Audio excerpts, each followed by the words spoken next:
할렐루야. 우린 지난 시간 사랑을 잉태시키는 은혜에 대해서 말씀을 나누었습니다. 은혜란 사랑으로부터 멀어져가는 우리를 향해 내뻗으시는 하나님의 지극한 손길이고, 하나님의 은혜를 통해서 우리의 삶을 채우기도 하시고 비우기도 하시고 우리 안에 사랑을 잉태시킨다고 말씀드렸습니다. 결국 은혜는 사랑의 씨앗이며 사랑의 궁극적 원천이라고 할 수 있습니다. 다시 말하면 은혜는 사랑의 출발점이면서 뿌리입니다. 그러나 출발점은 출발점이에요. 걸음을 내딛기 위한 시작점입니다. 뿌리가 이제 가지를 뻗어올리고 잎사귀를 내야 됩니다. 그래야 열매를 맺는 단계로 나아가는 거죠. 하나님의 은혜가 우리 안에 끊임없이 사랑을 잉태시킨다면 이제 우리는 거기로부터 가지를 뻗어올리고 잎사귀를 내는 사랑의 실천으로 나아가야 돼요. 그래서 사랑 여행의 두 번째 주제는 관계입니다. 관계는 우리가 사랑을 실천하는 바로 그 현장일 뿐만 아니라 그 사랑을 혹독하게 배우고 훈련하는 곳이기도 합니다. 오늘 그 관계에 대해 함께 생각해 보도록 하겠습니다. 우리가 사랑과 깊이 연결되어 있으면서도 사랑이 서투른 이유가 한 가지 있습니다. 그토록 엄청난 희망과 기대 속에서 시작했다가 번번이 실패로 끝나버리는 결정적 이유가 있죠. 사랑에 대한 거대한 오해 때문입니다. 이 오해를 걷어내지 않으면 우리 사랑 여행은 한 발짝도 앞으로 나갈 수 없습니다. 에릭 프롬은 그의 유명한 책 The Art of Loving, 사랑의 기술이라는 책에서 우리가 사랑에 대해 갖고 있는 잘못된 생각들을 잘 정리해 주고 있습니다.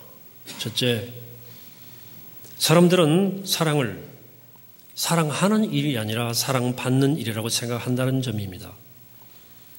사랑의 문제가 어떻게 사랑할까가 아니라 어떻게 사랑받을까의 문제로 고정되어 있다는 거죠.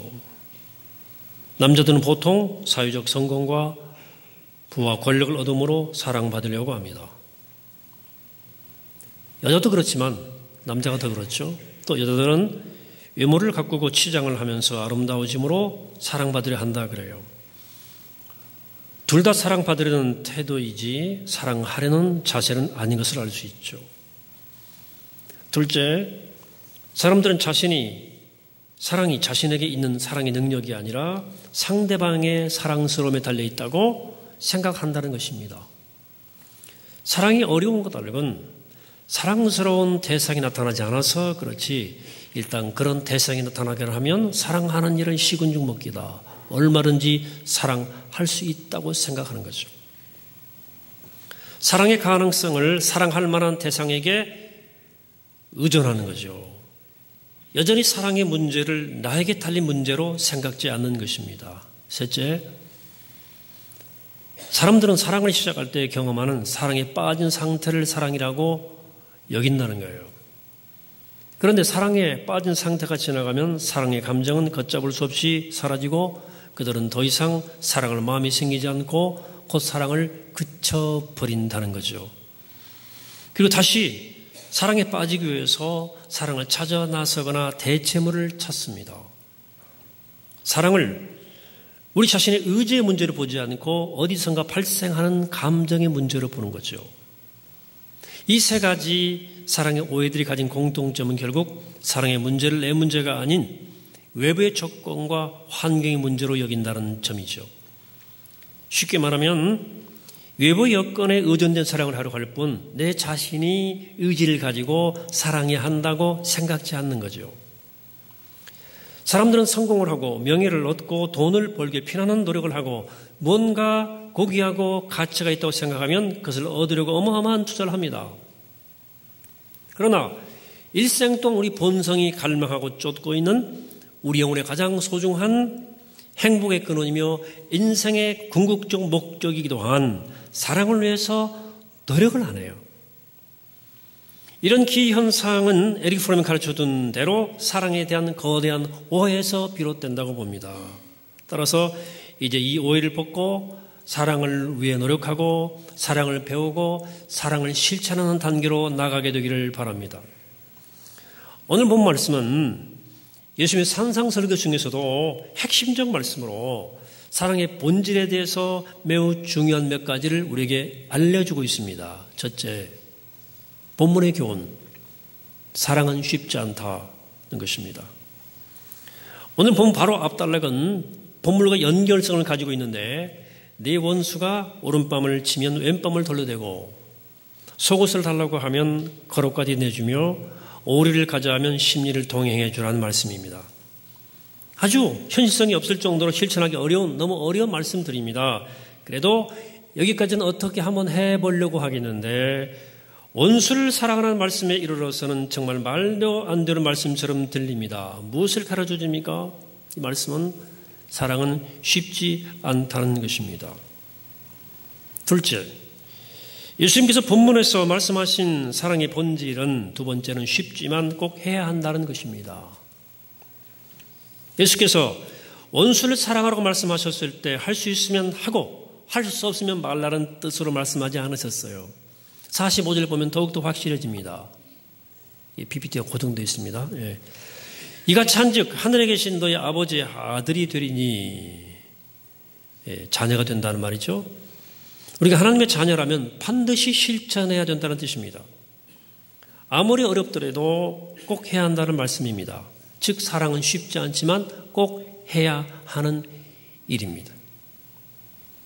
셋째, 주님이 가르쳐 주시는 사랑하는 일의 본질 세 번째는 아버지처럼 온전해야 한다는 것입니다. 쉽지 않지만 꼭 해야 하는 정도가 아니라 그 이상이라는 것을 오늘 본문 마지막 절 48절에서 깨닫게 됩니다. 그러므로 하늘에 계신 너희 아버지께서 온전하신 것과 같이 너희도 온전하라. 이 첩첩삼중 점입가경 아닙니까? 어떻게 하라는 말씀입니까? 쉽지 않지만 사랑을 꼭 해야 한다면 하겠는데 어떻게 하나님처럼 완전한 수준으로 사랑할 수 있겠습니까? 자, 본문은 사랑에 대해서 무엇을 가르쳐 줍니까? 이렇게 정리할 수 있습니다. 사랑은 쉽지 않다. 사랑은 쉽지 않지만 꼭 해야 된다. 그러나 대충 하지 않고 온전하게 해야 된다. 그것은 우리가 사랑에 대해서 가지고 있는 기존의 생각을 완전히 뒤엎는 말이에요. 사랑은 쉽다. 아무 때나 할 수 있지. 누구나 할 수 있지. 그러나 어려워지면 그만두면 되지. 이게 세상적 생각이에요. 자, 사랑은 쉽고 누구나 할 수 있으며 언제나 그만둘 수 있다는 이 생각이 얼마나 우리의 사랑을 불성실하고 오염시키는지 몰라요. 여러분, 사랑은 절대 쉽지 않습니다. 그러나 쉽지 않지만 반드시 해야 됩니다. 사랑은 하더라도 대충이 아니라 완전할 정도로 온 힘을 다해서 해야 된다. 이것이 오늘 본문 말씀의 전제입니다. 그렇다면 어떻게 이런 사랑을 배우고 훈련할 수 있을까요? 이 사랑을 가르쳐주고 훈련시키는 학교가 있다면 좋겠는데 그런 학교, 사랑학교 있습니까? 다행히 있습니다. 훌륭한 사랑학교가 있습니다. 우리가 가장 실제적으로 사랑을 배우고 훈련하는 것이 있으니 바로 관계입니다. 우리가 맺으며 살아가는 모든 종류의 관계야말로 가장 중요한 사랑 스쿨입니다. 사랑학교입니다. 이 학교는 여러 가지 면에서 독특합니다. 우선 선생과 제자가 따로 없어요. 모두가 선생이고 모두가 제자입니다. 숙제 안 한다고 야단치거나 배우고 싶지 않다고 퇴학시키지 않습니다. 또 공부 잘한다고 상도 주지 않고 못한다고 벌 주지 않습니다. 입학식도 졸업식도 없습니다. 인생을 사는 동안 우리는 이 학교에 무조건 다녀야 돼요. 그래서 배우지 않으려고 그러면 아무것도 배울 수 없지만 배우려고 그러면 끝없이 사랑을 배울 수 있습니다. 사랑은 하나님의 성품이기 때문에 사랑을 배운다는 것은 하나님의 성품을 닮아간다는 뜻입니다. 따라서 기독교 크리스찬이라면 관계라고 하는 이 사랑학교에서 열심히 사랑을 배워야 합니다. 이 사랑학교에 두 가지의 필수 과목이 있어요. 하나는 가까운 관계라는 과목입니다. 다른 한 과목은 불편한 관계라는 과목입니다. 먼저 가까운 관계의 과목 살펴보죠. 가까운 관계란 보통 부모, 배우자, 그리고 자녀들과의 관계를 말합니다. 이 가장 가까운 관계는 사랑의 아이러니를 듬뿍 담고 있습니다. 가장 사랑하고 있다고 생각하지만 사랑에 가장 자주 실패하는 관계들입니다. 원수를 사랑하라 그러면 사람들이 흔히 원한을 가진, 원한 맺힌, 무협지에 나오는 그런 특별한 원수를 생각하고 나는 그런 원수 없다고 말할 수 있죠. 사실 원수는 멀리 있는 게 아니죠. 잘 생각해 보세요. 여러분 입에서 이런 말이 나올 때 누구한테 한 말입니까? 에휴, 이놈의 왼수 덩어리. 그러니까 누구한테 한 말이에요? 주로? 이놈의 왼수, 남편. 왼수 같은 남편, 왼수 같은 자식, 생태 같은 마누라. 이럴 때 쓰는 말이죠. 이게 농담 같지만 진심이 절반 담긴 거예요. 가장 사랑하려다가 정작 제대로 사랑하지 못하는 가까운 사람들을 어떻게 그들을 제대로 사랑할 수 있을까 하는 겁니다. 이 첫 번째 과목이에요. 저는 결혼 30년 차가 됐어요. 30년쯤 살다 보니까 산전수전 다 겪고 요즘은 조금 편안해진 것 같기도 해요. 모든 부부에게 어려운 시절이 있듯이 저희 부부에게도 어려운 시절이 있었습니다. 대부분 부부들이 그런 것처럼 저들도 지지고 볶으면서 살았습니다. 30년쯤 되고 나니까 제가 돌아보는 일이 많게 되었어요. 사실 아내는 저랑 결혼한 것이지 목사랑 결혼한 건 아니거든요. 제가 결혼하고 한 달 만에 목사가 됐어요. 결혼 1년 만에 저는 담임 목사가 되어서 부산 내려갔습니다. 말하자면 결혼하자마자 20대부터 목사의 아내로 산 거죠. 보통의 교우들은 목사는 대접해 주지만 사모를 목사만큼 존중하지는 않죠. 또 제가 성격적으로 불편부당하려고 애를 쓰는 사람이에요. 쉽게 누구 편 잘 안 들어줍니다. 여러분 저 경험해서 아실 거예요. 절 잘 편 안 들어줘요. 제가 그 습관되어가지고 저는 웬만해서 사모 편 들어주는 법이 없습니다. 그래서 요즘엔 제가 공인이면서 공인 아닌 것처럼 사는 아내 입장에 많이 생각하게 됩니다. 특별히 제가 남편으로 너무 바쁘다는 핑계로 아내의 바람이 무엇인지, 한 여자로서의 고민이 무엇인지, 아내의 꿈이 무엇인지 거의 살피지 않고 살아왔다는 걸 생각하고 다 회개의 제목이죠. 무엇보다 제가 회개하고 있는 것은 아내를 충분히 사랑하고 있다는 저의 생각입니다. 나 정도면 좋은 남편이고, 나 정도면 할 만큼은 하고 있고, 나 정도면 당연히 아내를 사랑하고 있다는 저의 생각이 문제임을 깨닫고 제가 회개하고 있습니다. 저는 그래서 우리가 가장 가까운 관계 속에 있는 사람들을 진정으로 사랑하기 위해서는 내가 충분히 사랑하고 있다는 생각을 내려놓아야 된다. 내가 사랑하고 있다는 생각이 제대로 사랑하지 못하게 만드는 가장 큰 걸림돌입니다. 여러분 생각보다 우리는 너무 불충분하게 사랑하고 있습니다.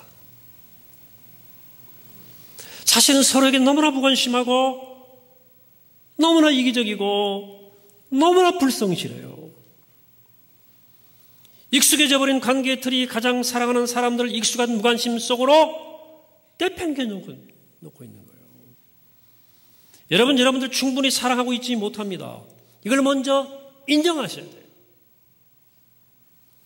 그 다음에 가장 가까운 관계 속에 있는 사람들과의 사랑을 위해서 해야 할 일은 적당한 사랑선을 폐지하는 겁니다.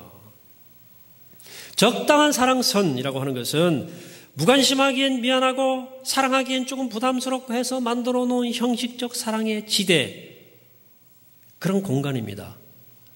우린 이 지점에서 배우자를 사랑하는 척하는 거예요. 자녀들에게 적당한 관심을 주는 척하는 것도 바로 그 지대일지 모르겠습니다. 그쯤 사랑하는 거예요. 적당히 어정쩡하게 그러나 미안하지는 않게. 이 적당한 사랑선을 폐지하지 않으면 가까이 있는 소중한 사람들을 정말 사랑하기는 평생 어려울 겁니다. 가까운 사람들과의 사랑을 위해서 마지막으로 할 일은 그가 정말 하나님이 내게 데려다 주신 사람이라고 고백하는 겁니다. 여러분들의 아내와 남편, 여러분들의 자녀를 하나님이 데려다 주신 사람들이라고 정말 믿으면 사랑의 허위의식이나 게으름, 불성실은 사라질 겁니다. 가장 가까운 사람들, 그들과 함께 사랑을 나누고 사랑을 배우고 더욱 성숙한 사랑의 관계를 이루어가는 일은 우리 모두의 또 다른 사명이다. 또 다른 콜링 소명이라고 생각합니다. 여러분, 하나님께서 내게 데려다 주신 이토록 소중한 사람들마저 제대로 사랑하지 못한다면 우리가 어디서 어떻게 사랑을 감히 말할 수 있겠습니까? 거짓이지. 우리가 좀 더 진정성을 가지고 가까운 사람들을 사랑하려고 노력을 하고 애써 보시기 바랍니다. 그냥 사랑하는 일이 발생하기를 기다리지 말고 의지를 가지고 적극적으로 사랑하는 일에 나서서야 됩니다. 다음으로 불편한 관계 과목입니다. 여기 사랑을 배우죠. 불편한 관계를 통해서. 불편한 관계란 내가 사랑하지 않아도 된다고 생각하는 모든 사람들과의 관계를 말하는 거예요. 나를 힘들게 하고 괴롭게 하는 정말 왼수 같은 사람들뿐 아니라 나에게 해를 끼치지 않지만 함께하기 거북한 모든 사람들과의 관계를 포함하는 말입니다. 이 불편한 관계라는 과목을 통해서 사랑을 배우는 일은 정말 어려워요. 하지만 원수를 사랑하라고 하신 주님의 말씀을 따라 이 과목을 꼭 통과해야 됩니다. 영화 하나 추천합니다. 언터처블이라는 영화예요. 프랑스 영화인데요. 실화를 바탕으로 한 영화인데 두 사람 주인공 등장해요. 한 사람은 아프리카에서 이주해서 가진 것이라고는 멀쩡한 몸뚱이 하나, 또 넉살밖에 없는 르리스라는 흑인 청년이고, 또 다른 사람은 프랑스 최고의 1% 안에 드는 상류층이지만 전신마비 장애를 입은 필립이란 백인입니다. 어느 날 르리스가 실업수당을 받기 위해서 사인을 받으러 여기저기 다니다가 간호인을 구하는 필립의 인터뷰에 응하게 됩니다. 그리고 실업수당 위한 사인을 받기 위해서 형식적 면접을 보죠. 그들의 첫 만남 이렇게 이루어지는 장면입니다. 필립은 너무 솔직하고 도무지 예의라고는 찾아볼 수 없는 드리스에게서 상류층 사람들에게 느낄 수 없는 묘한 매력을 느끼고 그에게 간호인 자리를 제안하죠. 드리스는 그 초호화 생활에 대한 호기심 때문에 얼떨결에 간호인 생활을 받아들이고 이 아주 다른 두 사람이 만남이 시작돼요. 드리스는 필립이 장애인이라고 또 잘 산다고 조심스럽게 대하거나 말을 가리하지 않습니다. 오히려 보통 사람 막 대하듯 농담도 막 서슴없이 하면서 마구 대하는 거예요. 그런 드리스의 모습에 필립은 점점 마음을 열어가게 됩니다. 어느 날 드리스의 전과 기록을 가져온 친척들이 이 사람 내쫓아라. 오히려 드리스는 그러나 이 필립은 드리스 참 좋은 간호사라 이렇게 변호하면서 그를 보호해 줍니다. 자, 가난한 아프리카 출신의 한 남자와 부유한 프랑스 출신의 한 남자, 건강한 흑인 청년과 병약한 백인 장애인, 거칠고 수다스러운 성격과 고도로 절제된 과묵한 성격, 두 사람은 대조 정도가 아니고 충분히 불편한 관계를 상징하는 인물들이에요. 그러나 영화는 두 사람이 어떻게 서로에게 천천히 마음을 열고 점점 가까워지면서 돈독한 신뢰와 우정을 쌓아가는지 따뜻한 시선으로 계속 보여줍니다. 두 사람, 즉 불편한 관계의 전형적 성격을 가지고 있는 두 사람을 통해서 두 사람이 서로의 사랑을 통해서 서로를 통해 얼마나 아름다운 사랑을 배우고 그 사랑을 서로에게 베푸는지, 영화가 희극도 아니고 비극도 아닌 장르인데 아주 보는 내내 미소와 감동을 주는 영화예요. 우린 불편한 관계 속에서도 사랑을 배울 수 있습니다. 그리고 더 나아가서 사랑을 나눌 수도 있습니다. 자, 가까운 사람들과의 사랑을 위해서는 먼저 충분히 사랑하고 있다고 하는 생각을 내려놓자 그랬는데, 불편한 관계 속에 있는 사람들과의 사랑을 위해서는 반대로 결코 사랑할 수 없다는 생각을 내려놓아야 됩니다. 만일 아까 필립이 처음에 드리스를 보고 가까이 하고 싶지 않은 사람이라고 마음을 닫아버렸다면 저런 사랑만은 우정을 나눌 수 없다고 단정해버렸다면 그토록 아름다운 사랑과 우정을 배우지를 못했을 거예요.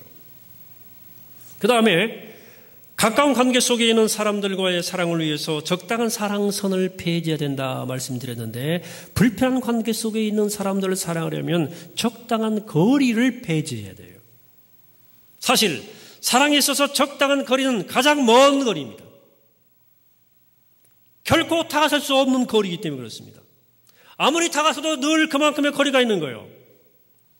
그래서 불편한 사람들과의 접촉을 꺼리고 사랑하지 않기로 결심한 사람들은 늘 적당한 거리에 높은 장벽을 딱 치고 있어요. 이 적당한 거리를 무너뜨리지 않으면 불편한 관계 속에서 우리는 사랑에 대해서 아무것도 못 배우고 아무런 사랑의 진전도 없는 거예요. 내게 불편한 사람들과의 사랑을 위해서 또 하나 필요한 일은 그들도 하나님이 내게 데려다 주신 사람들이라고 믿는 믿음의 시선입니다. 이 믿음이 불편한 관계 속에서 사랑을 배우는 결정적인 시선입니다.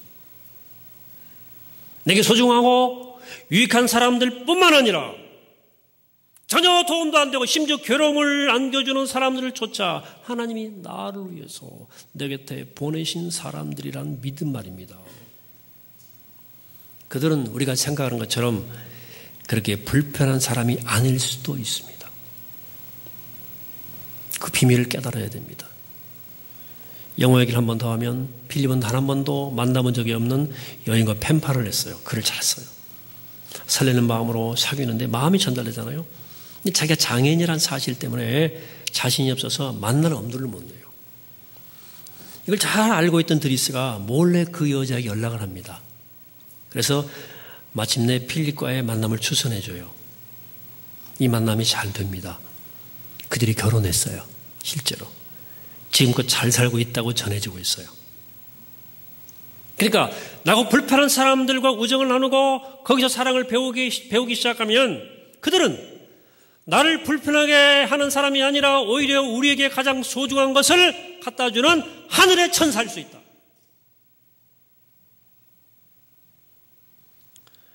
오늘 본문에서 예수님은 원수를 사랑하라. 그래야 너 하나님의 아버지의 자녀가 된다. 그렇게 말씀하셨어요. 우리 아버지의 자녀가 되는 조건이 원수를 사랑하는 거라. 자, 그렇다면 어느 누가 하나님의 자녀가 될 수 있겠습니까? 이 말씀 문자 그대로 적용하면 지구상에 하나님의 자녀 몇 명 안 될 거예요. 이건 문자 의미를 넘어서는 말씀입니다. 모든 사랑은 원수를 사랑한 것과 같다는 말씀이에요. 모든 사랑은 그만큼 어렵습니다. 사랑의 진실입니다. 모든 사랑은 원수를 사랑하는 것만큼 어렵기 때문에 그렇게 말씀하신 거예요. 여러분, 그래요. 사랑은 어려워요. 사랑은 절대 쉽지 않습니다. 그렇지만 하나님의 자녀가 되려면 사랑을 포기하면 안 돼요. 따라서 우리는 사랑을 위해서 어려움을 각오하고 사람과 사람 사이에서 가까운 관계와 불편한 관계 속에서 끝없이 사랑을 배우고 노력하고 훈련하며 성숙한 사랑을 향해서 나아가야 됩니다. 이것이 원수를 사랑하는 말씀에 순종하는 하나님의 자녀들의 태도입니다. 오늘은 유교 민족 화해주의입니다. 우리 민족이 하나 되는데 가장 큰 걸림돌은 역시 6.25 전쟁일 겁니다. 특별히 공산주의를 몸으로 경험한 세대들이 갖는 북에 대한 거부감을 우린 이해해야 됩니다. 북한은 동족이지만 여전히 불편한 존재들이죠. 어떻게 저들을 믿느냐 하는 분도 있어요. 그러나 분명한 것은 우리가 사랑해야 할 모든 사람 중에 한 사람들입니다. 또 여기 북한 동포 그러면 가슴이 뛰는 사람들이 있죠. 저도 그런 부류 중에 하나예요. 여러분, 그러나 정말 기억하세요. 북한의 동포를 사랑하는 일은 절대 쉬운 일이 아닙니다. 그들은 너무나 우리하고 달라요. 감상으로 드는 게 아니에요. 저 이번에 연변의 조선족들 보면서 제가 많은 걸 보았어요. 여러분, 조선족이 중국과 한국이 축구하면 중국 응원합니다. 다. 그 사람들은 한민족이지만 중국 사람들이에요. 너무 달라요. 제 생각과. 북한도 마찬가지입니다. 우리가 너무 다릅니다, 이제. 너무 달라요. 여러분, 굉장히 당황할 거예요. 사랑하겠다는 의지, 가슴 하나만으로 가능한 일이 아니라고 말해요. 결단이 필요한 거예요, 이것은. 이건 결단의 문제입니다. 의지적으로 내가 사랑 끝까지 하겠다고 결심하지 않고는 다 실패하게 돼 있어요. 사랑하는 여러분, 우리 모두 그동안 다른 사람들에게 사랑받기 위해서 인생 하다 노력들을 기울였다면 그거 다 내려놓고 이제는 내가 다른 사람들을 사랑하기 위해서 좀 노력하셨으면 좋겠어요. 나이스하고 예의 바르고 사랑스러운 대상만 사랑하는 것이 아니라 거북하고 불편하고 사랑스럽지 않아 보이는 사람에게도 다가서도록 노력하셨으면 좋겠어요. 사랑의 감정이 사라지더라도 사랑의 의지를 가지고 더욱더 분투하는 여러분 되시기를 바랍니다. 그래, 내 주변의 이웃들, 가까운 이웃, 그리고 내게 멀고 불편한 이웃 모두를 이전보다 더욱더 사랑하시게 되기를 바랍니다. 그래서 사랑의 왕이신 그리스도를 닮아가는, 그리스도를 알아가는 참 예수의 제자들이 다 되시기를 이 아침에 주의 이름으로 간절히 축원합니다. 마치겠습니다. 사랑의 하나님, 우리 그동안 너무나 사랑을 쉽게 생각해 왔음을 고백합니다. 우리 너무 수동적이었고 조건적이었습니다. 사랑을 위해 너무나 노력하지 않고 배우려 하지 않았습니다. 이제는 믿음과 의지를 가지고 나아가고자 하니 주님 저희를 도와주시옵소서. 하나님, 먼저 내게 데려다 주신 소중한 사람들, 사랑하는 사람들을 더 가까이 사랑하게 하시고, 또 하나님 우리에게 데려다 주신 거북한 사람들, 불편한 사람들까지도 기꺼이 손 내밀어 사랑하게 하셔서 아버지 자녀다운 복되고 귀한 사랑의 삶을 살아가는 우리가 되게 하시고 모든 관계를 통해 사랑을 배우게 하여 주옵소서. 사랑의 화신 되신 예수 그리스도의 이름으로 간절히 기도하옵나이다. 아멘.